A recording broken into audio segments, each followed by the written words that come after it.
Hello and welcome back to another episode of Ouch That Hurts. I am your host, Jolene, and in today's podcast episode, I will talk more about your reading game plan. So, without any more chit chatting, let's get started. So, if today's or this year's game plan was to read more books, but you didn't do it because you forgot or because you spent your time on social media, on Instagram, on TikTok, then you still have time to plan that out and have that reading game plan of your life. Most people enjoy reading, but sometimes we don't take care of our reading needs because it's just very, very hard. It's not that it's hard, it's that we're not willing to commit. And these are some of your game plans for reading. So the first one is to have sticky notes or pen.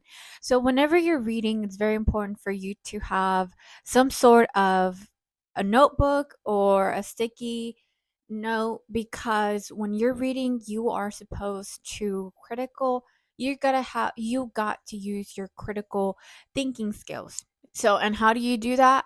By reading and then agreeing with that information or not agreeing with that information. This is a great plan from Bill Gates, because Bill Gates is always saying how for him it's always so important to have a pen when he's reading because he can annotate everything. And I've already talked about this on my other podcast episodes, but it's very important to have that. Number two, go to the library every single month. And going to the library is something that you should do once a month, because you are able to experiment the different books that are on stock. And you're also saving the coin because you're not going to a library where you have to spend hundreds of dollars just for books. And if you can save some money on that, that would be very, very important. The library offers so many books out there that many people just choose not to read, and there's less competition because people nowadays, it seems like they're not going to the libraries. Number three is you got to write everything down, whether that's something that you disagree or not agree. And that I already talked about this on the first tip. And the reason why critical thinking is important and why reading helps with your critical thinking skills is because you do have set of beliefs in mind, and your value and your ethics are still valid regardless of what the author said. So you have the possibility as the audience to interpret that piece of literature to the best of your ability. Interpret that and acknowledge whether or not you like it or not like it. You have the right as the reader to see what you love and what you don't like. And as a reader, you have the opportunity to take that advice or just opt that advice. So write that down. The fourth thing on your reading game plan is to have a purpose as to why you're reading. And a really good purpose has to be creating content. Many people love to read because they learn from different authors, from different people's walks of life.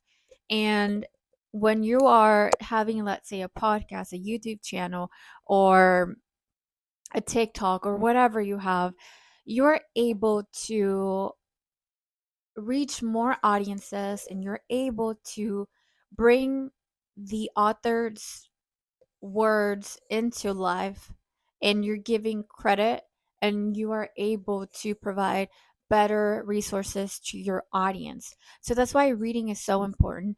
And if you love reading, I recommend for you to create content on a writing post, on a YouTube channel, on a TikTok, podcast, Instagram, whatever you like.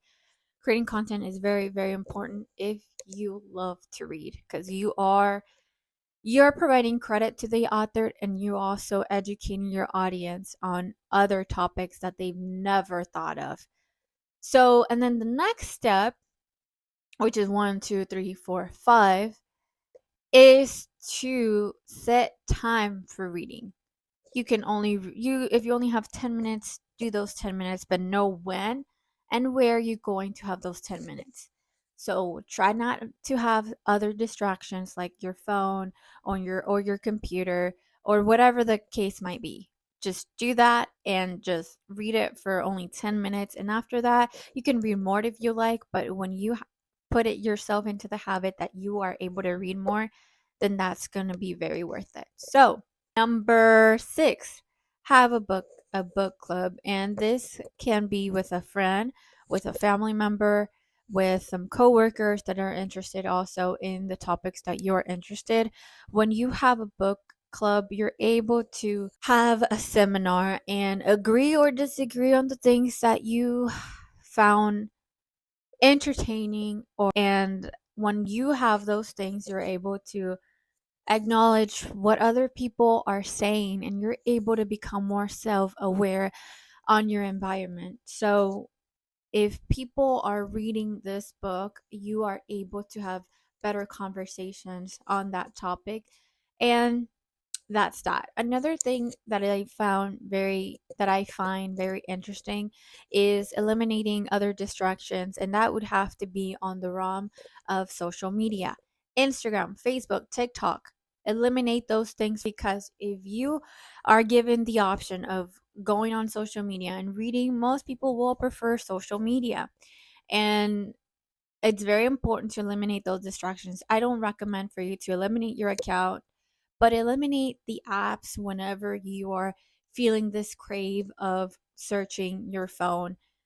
Instead of searching your phone, you should go on to your Kindle's app, or your book, or wherever you find this book that you're reading, because the more access you have to this book, the more likely you will finish that book. So, with that being said, thank you so much for listening to today's podcast episode. I hope you enjoyed it, and I hope you have better reading skills, because it does help with your speech, it helps with your vocabulary, and you are able to make thoughtful and profound conversations with other people. So, thank you so much for listening, and I see you on the next episode. Bye.